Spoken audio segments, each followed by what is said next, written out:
네.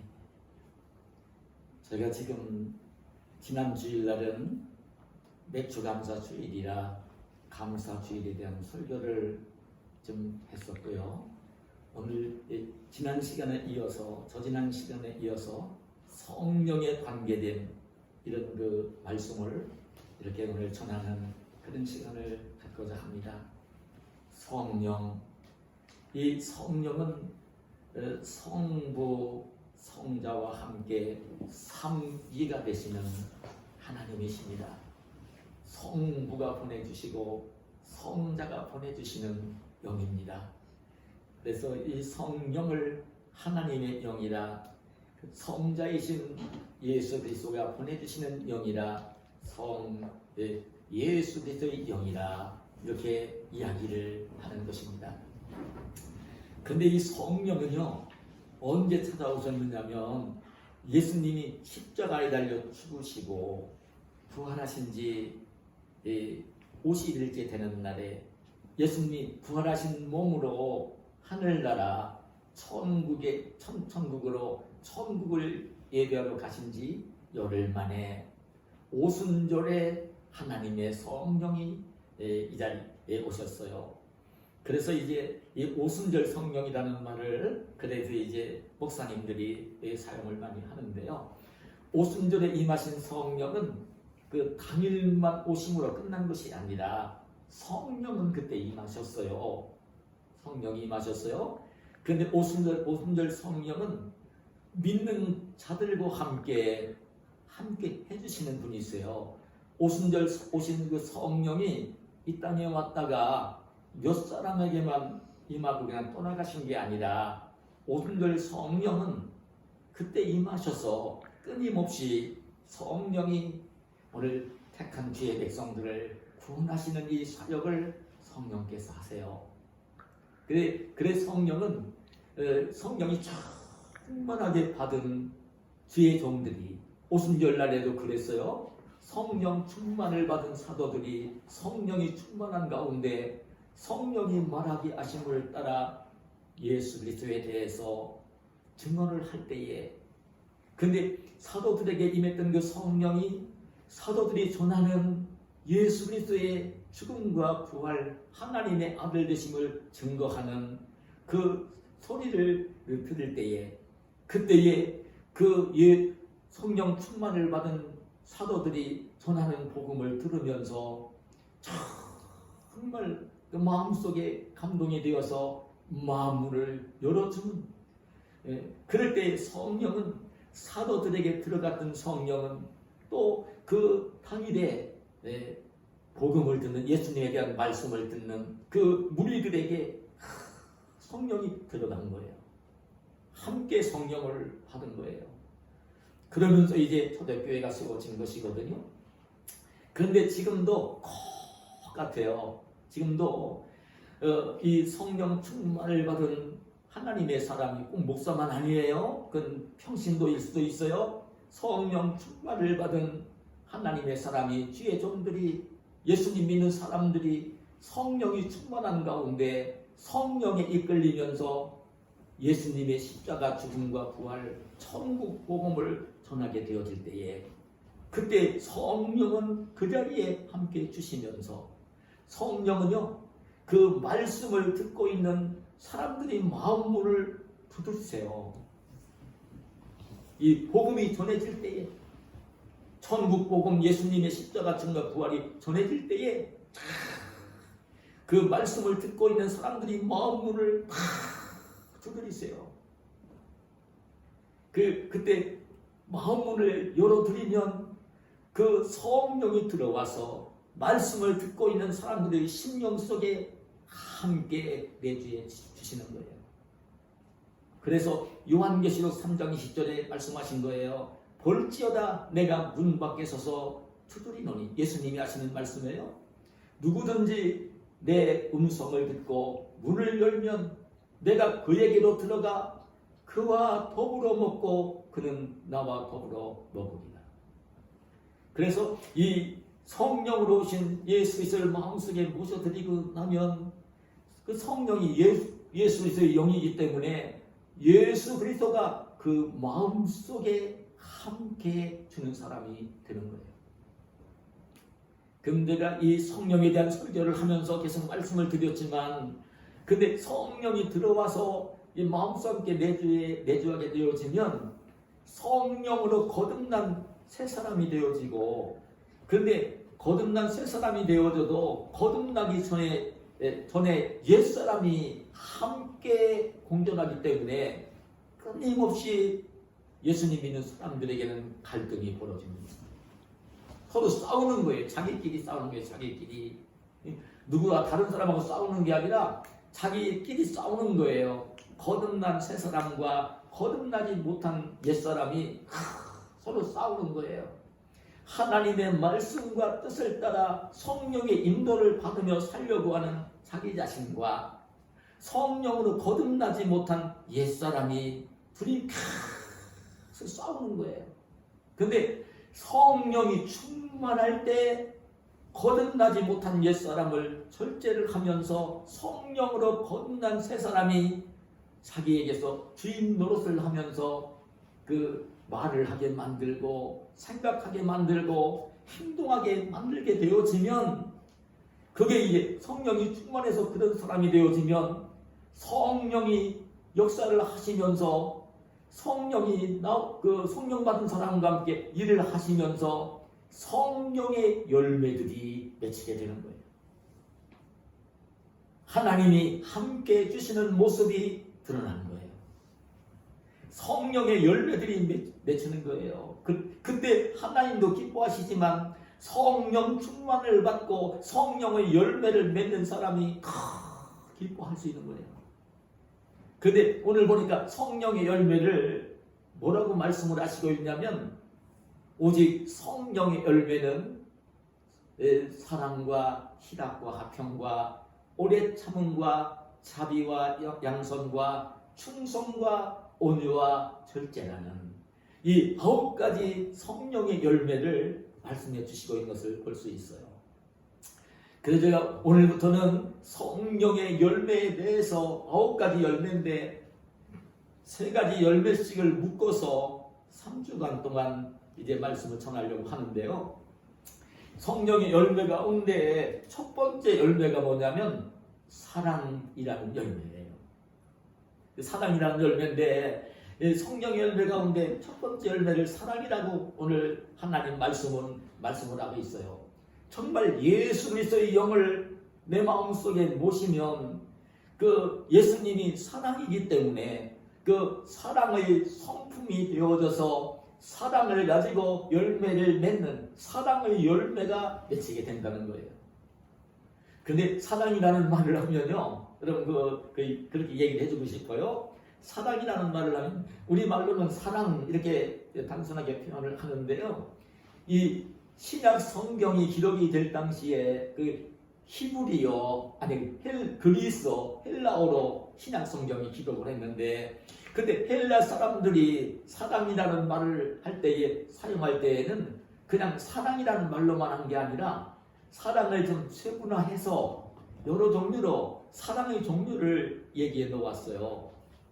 이렇게 가족들끼리 피를 나눈 가족들끼리 사랑을 하는 이 사랑을 얘기할 때는 스톨게라는 그 말을 사용을 했고요. 그리고 남녀 간의 이성적인 사랑을 이야기할 때는 에로스라는 그 단어를 사용을 했고요. 친구들끼리 아끼며 위해주는 우정적인 사랑을 이야기할 때는 필리아라고 얘기를 했고요. 그런데 이제 나아가서 아무런 조건이 없이 그냥 희생을 하면서 사랑해주는 그 사랑, 하나님만이 하실 수 있는 그런 가장 고귀한 사랑을 이야기할 때에 아가페라는 그 사랑이라는 단어를 사용을 했어요. 정말 얼마나 세분화했는지 몰라요. 근데 오늘 이 표현을 한 이 사랑은 가족 간의 이 사랑, 이 남녀 간의 사랑, 친구 간의 우정적인 사랑, 이 신적인 아가페 사랑, 이런 사랑들이 아름답고 귀한 것이에요. 어떤 것은 좋고 어떤 것은 나쁜 사랑은 하나도 없어요. 좋은 사랑이에요. 근데 좋은 사랑인데 이 사랑 가운데서도 저는요, 이 사랑을 헬라 사람들은 구분을 해놓았지만 그게 이런 남녀 간의 이성적인 사랑, 그 가족 간의 스톨게 사랑, 그리고 이제 친구 간 우정적인 필리아 사랑, 그리고 가장 차원 높은 아가페 사랑, 이런 사랑들이 다 어쩌면 연합을 이루고 있는, 정말 그 사랑의 아름다움 속에는 이 아가페 사랑이 가장 차원 높은 사랑이지만 이 아가페 사랑이 가족 간에 나누는 이 스텔베 사랑 속에 담겨지고, 남녀 간에 나누는 이성 간의 사랑 속에 담겨지고, 그리고 친구 간에 나누는 우정적인 사랑에 담겨지는 이런 사랑, 내 사랑은 다 아름다운 것이죠. 근데 아가페 사랑이 가장 차원 높은 사랑인 거예요.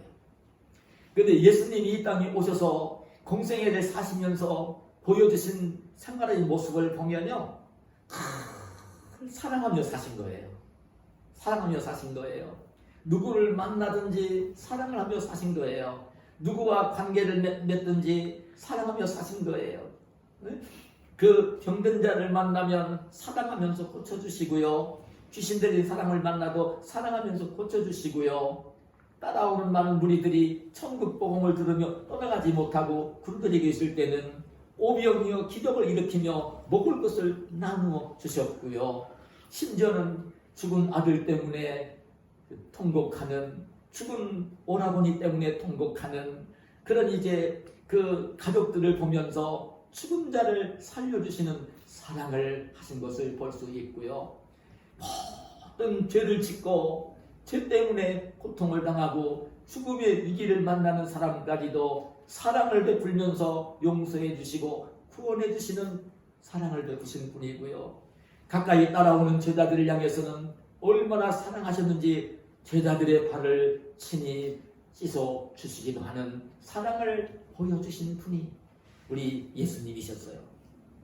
심지어 예수님을 십자가에 못 박아 죽이는 원수들까지도 용서해 달라고 십자가에 달려 고통을 당하며 죽어가시면서도 그 죄인들을 용서해 달라고 성부 하나님께 기도를 올리시는 사랑을 보여주신 분이세요. 그래서 저는 이번 주간에 이 말씀을 묵상을 하면서 떠오른 게 어떤 것이 떠올라냐면, 예수님이 누구를 만나든지 사랑을 하셨어요. 다 사랑하셨어요. 다 사랑하셨어요. 그런데 예수님이 그렇게 사랑을 하시면서도 사랑을 받는 사람에게 무엇을, 내가 너를 사랑하니까 너도 나를 사랑해줘라, 내가 너를 이만큼 사랑하니까 너도 나를 이만큼 사랑해라, 그렇게 사랑을 하시면서도 사랑의 대가를 상대방에게서 한 가지도 요구하지를 않으셨어요. 그게 예수님이 보여주신 사랑의 특징이에요. 사랑을 베푸시면서도, 다 베푸시면서도 상대방에게서 나를 사랑해달라고 요구를 하지 않으시고 기대를 하지 않으셨던 분이 우리 예수님이세요. 그래, 이 사랑을 아가페 사랑이라고 하는 거예요. 베풀어 주면서도 상대방에게서 하나도 대가를 요구하지 않으시는 사랑. 이런 사랑은요, 제가 볼 때는 그 엄마 아빠가 그 자녀들을 사랑하는 이 사랑이 정말 아가페 사랑에 제일 가까운 사랑이에요. 다 베풀어 주면서도 하나도 대가를 요구하지 않는 사랑, 이 사랑이 아가페 사랑이에요. 우리 주님은요, 이 아가페 사랑을 베풀면서 사시면서 예수님을 따라오는 제자들에게 뭐라고 요구를 하셨느냐면요, 그런 요구를 하셨어요. 그 요한복음 13장 34절 35절에 보면 뭐라고 했냐면, 새 계명을 너희에게 주노니 사랑하라. 내가 너희를 사랑한 것 같이 너희도 서로 사랑하라. 너희가 서로 사랑하면 이로써 모든 사람이 내 제자인 줄 알리라.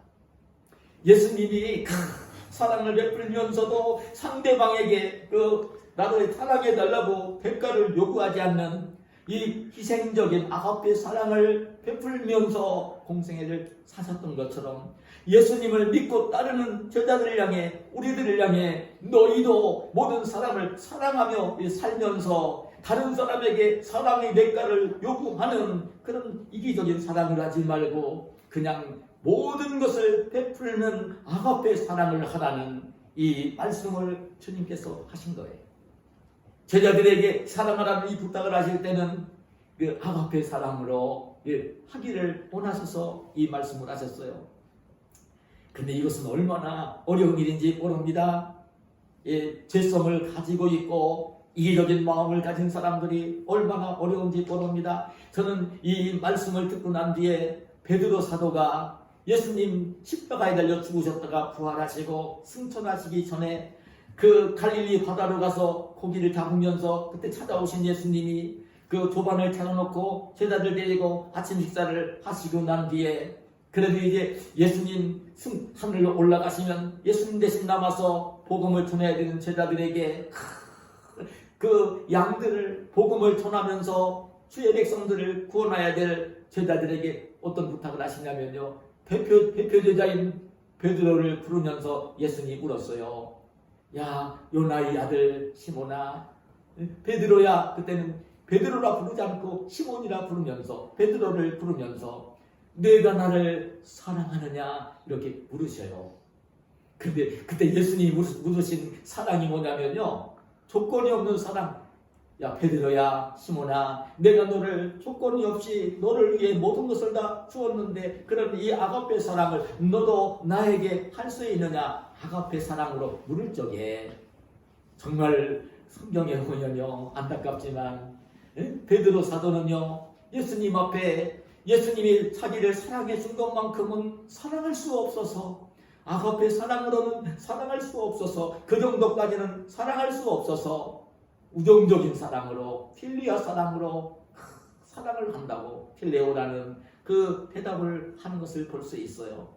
예수님이 두 번째, 세 번째 물으실 때는 아가페 사랑으로 사랑하냐고 묻지를 못하시고요, 내가 필리아 사랑으로 나를 사랑하느냐고 예수님이 물으셔요. 그때 베드로가 똑같이, 우리말로는 똑같이 사랑합니다 이렇게 번역을 하고 있지만 본문에 보면 그때 베드로가 내가 주님을 사랑하는 줄을 주님께서 아신다고, 이 필리아 사랑으로는 주님을 사랑한다고 고백을 하는 모습을 볼 수 있어요. 그때 이 예수님은 베드로에게 내 양을 먹이라, 내 어린 양을 먹이라, 양을 치라, 이렇게 이제 세 번 당부하시는 말씀을 볼 수가 있죠. 난 우리 예수님이 있는 사람들이 이 땅에 살 때에 가장 귀한 것은, 가장 복된 것은 예수님 있는 성도로 살면서 사랑을 하면서 세상을 사는 거예요. 누구를 만나든지 사랑을 하면서 인생을 사는 것이에요.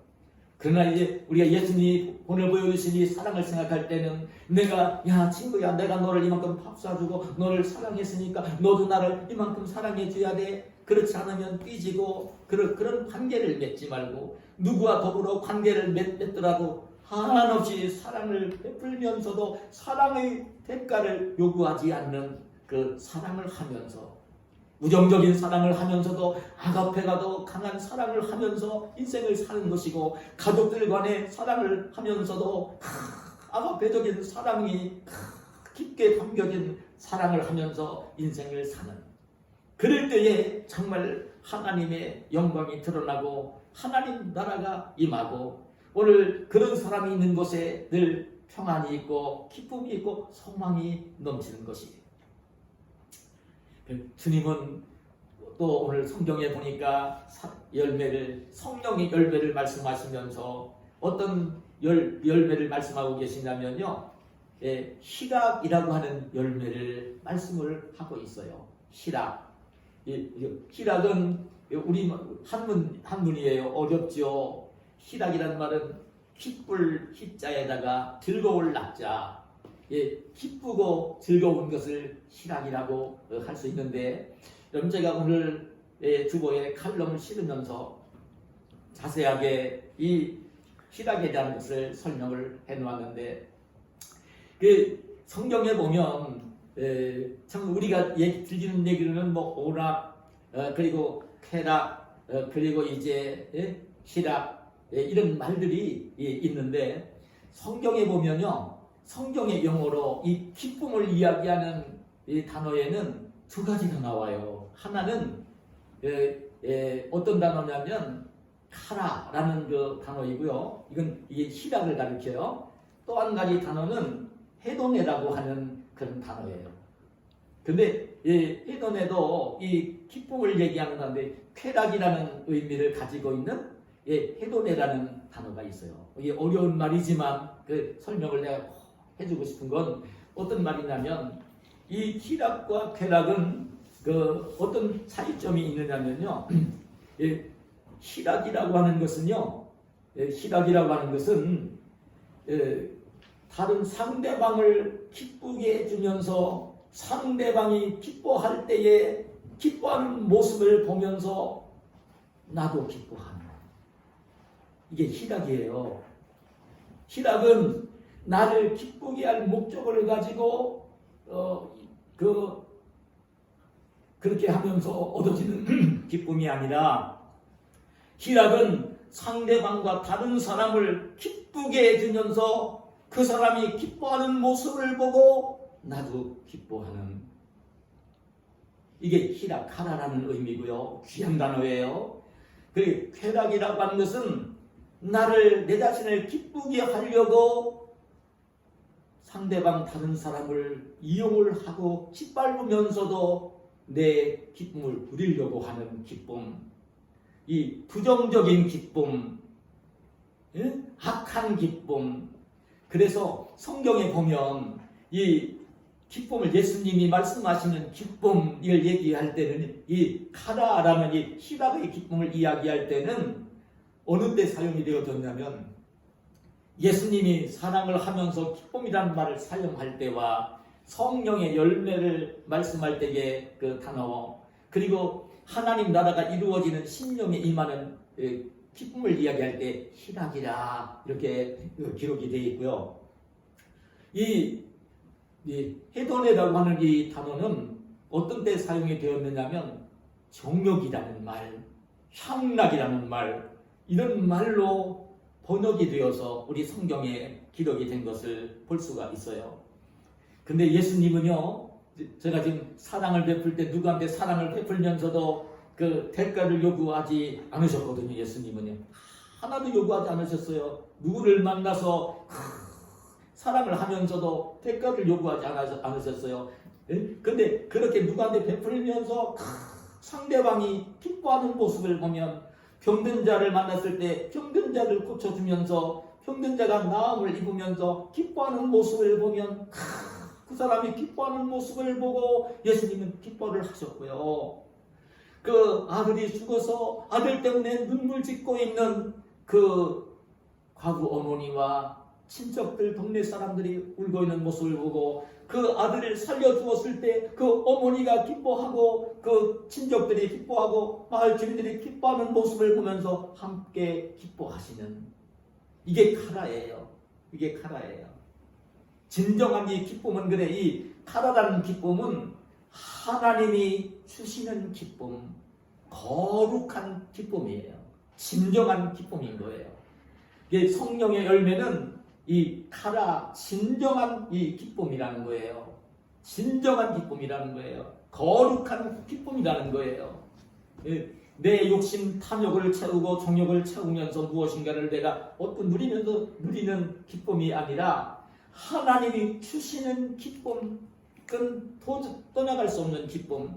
예수님은 이 기쁨을 누리며 사시면서 그 십자가를 지시기 전날 밤 대제사장 기도를 올리면서 사랑하는 제자들을 위해서 예수님 믿고 다른 우리 성도들을 위해서 어떤 기도를 올리셨냐면 요한복음 17장 13절에서 이렇게 말씀해요. 지금 내가 아버지께로 가오니 내가 세상에서 이 말을 하옵는 것은 그들로 내 기쁨을 그들 안에, 예수님의 기쁨을 그들 안에, 나를 따라온 그 제자들에게, 나를 믿고 따르는 성도들에게 충만히 가지게 하려 함이니이다. 아버지, 정말 내가 이제 아버지께로 가는데, 내가 아버지께 정말 기도하는데 예수님이 그러세요. 내가 가지고 있는 이 기쁨, 내가 누리는 이 기쁨, 이 기쁨을 지금 나를 따르는 제자들도, 나를 믿고 따를 성도들도 기쁨을 가지게 해달라고 이렇게 주님이 기도를 올리신 모습을 보는 거예요. 오늘 우리가 살고 있는 세상을 보면 너무나 어두운 구석이 많잖아요. 세상을 보세요. 얼마나 잘못되고 악하고 그런 세상을 보잖아요. 사기가 사건이 발생을 하고, 그리고 절도를 하고, 마약 매매를 하고, 섭취를 하고, 다른 사람을 비난하고 비방하고, 폭행을 하고, 사람을 죽이는 살인을 저지르기도 하고, 강도를 하고, 성폭행을 하고, 그냥 끊임없이 사건 사고들이 벌어지는데요.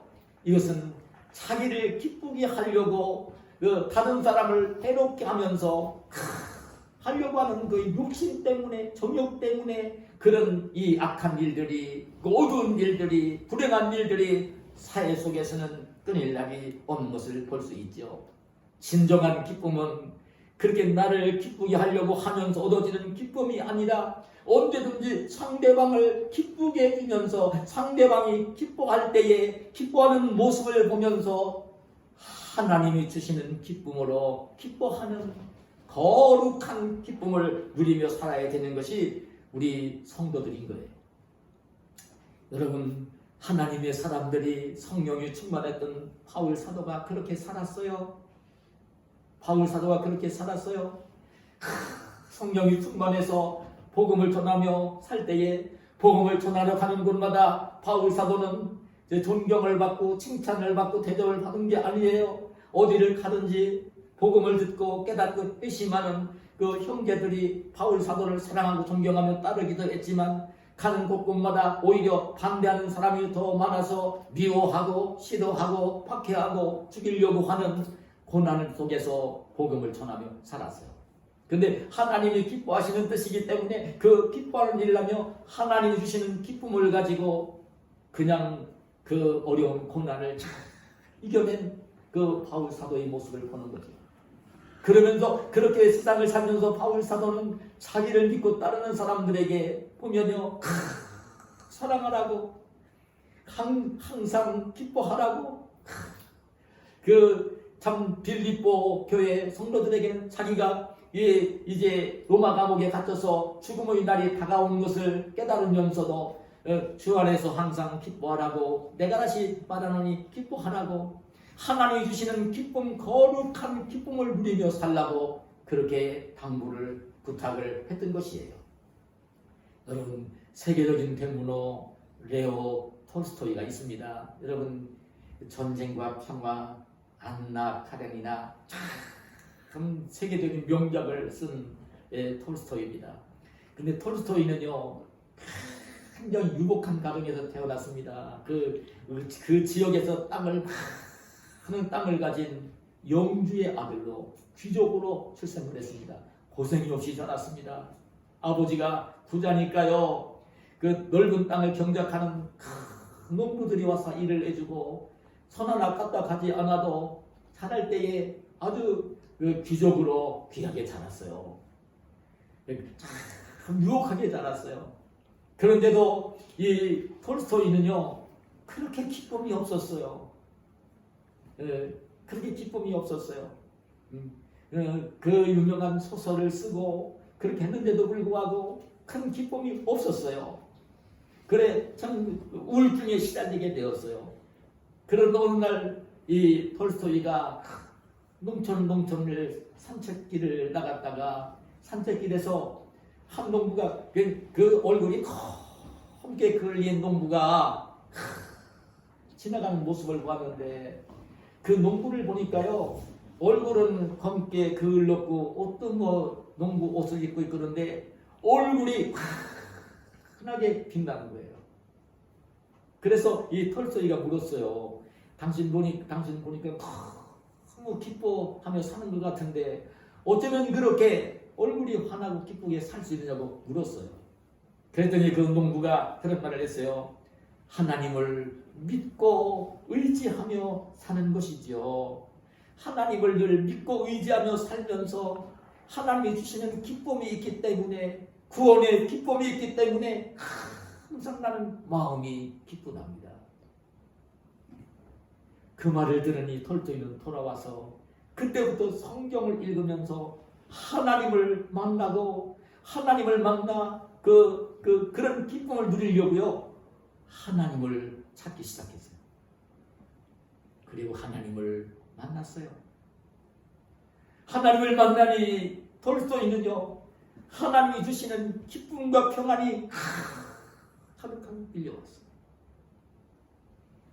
그때 톨스토이는 아버지가 물려준 그 많은 땅 영토를요, 농사를 짓고 있는 농부들에게 나누어 줬어요. 말로 표현할 수 없는 기쁨과 평안을 누리면서 톨스토이는 살았어요. 거룩한 기쁨.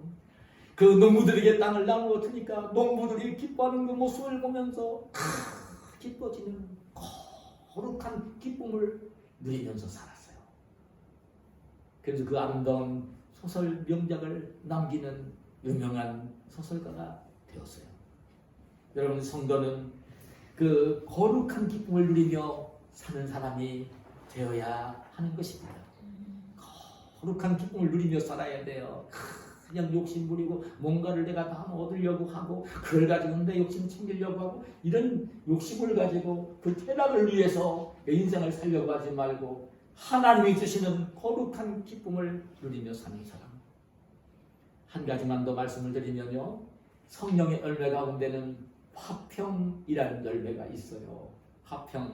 화평이라는 열매는 원문에 에이데나라는 말로 나오는데 그 히브리 말로 얘기하면요, 샬롬이라는 말 흔히 들어본 용어예요. 이 화평을 누리면서 살아야 되는 거예요. 제가 산상보험을 강의하면서 이 화평케 하는 자의 복에 대해서 그 길게 말씀을 한 시간에 걸려 설교를 했기 때문에 더 설교를 짧게 하고 싶지만, 이 화평은 우리 예수님께서 해주신 거예요. 죄 때문에 하나님과 내가 불편해졌는데 예수님이 십자가에 달려 죽어주시면서 그 핏값으로 죄값을 대신 지불해 주시면서 하나님과 내 사이를 화목하게 만들어 주셨고, 그리고 이제 예수님 모시고 사는 심령, 예수님의 보배 피는 그 믿는 믿음의 형제들 사이에도 죄가 있고 허물이 있는 것을 죄값을 대신 청산해 주시면서 믿음의 형제들 사이에도 불편하지 않도록 화목하게 해주신, 그래서 하나님과 더불어 화목을 이루고 사람들과 더불어 모든 화목을 이루며 사는 것이 그게 그 화평의 열매인 거예요. 화평의 열매를 맺을 때 인생은 정말 행복합니다. 인생을 살면서 하나님과 화목이 이루어져서 늘 하나님과 교제가 되고 있고요. 그 사랑하는 사람들과 가족들 사이에도 불편하지 않고 늘 화평이 이루어지고, 친구들과의 만남 속에서도 늘 화평이 이루어지고, 누구를 만나도 늘 평안하고, 이렇게 되어지면 이게 정말 행복한 거예요. 그런데 사람이 살다 보면요, 불편해지는 사람이 있어요. 뭔가가 누군가가 잘못하게 되어지면 불편해지거든요. 나는 그런 고백을 해요. 여러분, 그 스위스의 유명한 신학자인 에밀 브루너라는 그 신학자가 있어요. 이 목사도 그 브루너가 쓴 책들을 몇 권 읽어봤는데 용성이 깊은 신학자예요. 그런데 이 하나님을 그렇게 섬기는 이 브루너에게도 불편한 친구가 생겨났어요. 살다 보면 불편한 사람이 생겨날 수 있거든요. 그래 한동안 연락도 안 하고 만나지도 않고 친했던 친구인데 불편해졌어요. 그래 브루너는 생각을 했어요. 이렇게 친구랑 저 친구랑 우리 불편하면 안 되겠구나. 화해를 하려고요, 편지를 썼어요. 편지를 써서 한 번 보냈어요. 회신이 없어요. 두 번째 보내도 회신이 없어요. 세 번째 보내도 회신이 없어요. 네 번째 보내도 답장이 없어요. 그래 이 브루너 박사는 다섯 번째 편지를 써서, 편지를 그냥 우편 배달부에게 보낸 것이 아니라 쓴 편지를 들고 그 친구를 찾아갔어요. 친구를 찾아가서 문을 두드렸더니 친구가 마중을 나왔어요. 근데 마중 나온 친구와 방으로 들어가서 이야기를 나누면서 5분도 안 되는 사이에 친구와 화해가 이루어지고 화목이 이루어지는 것이었어요.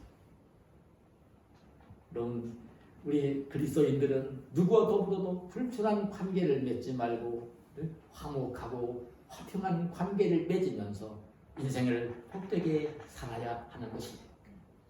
오늘 주님께서는 우리에게 성령이 충만하기를 힘쓰면서 성령이 주인되어 내 마음속에 역사를 하시면서 성령 역사하시면서 맺혀지는 이런 열매들을 사랑의 열매, 희락의 열매, 화평의 열매를 맺으면서 살기를 원하세요.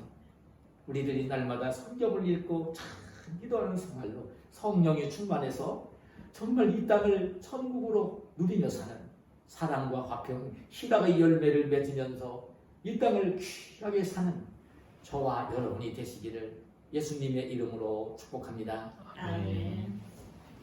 하나님 감사합니다.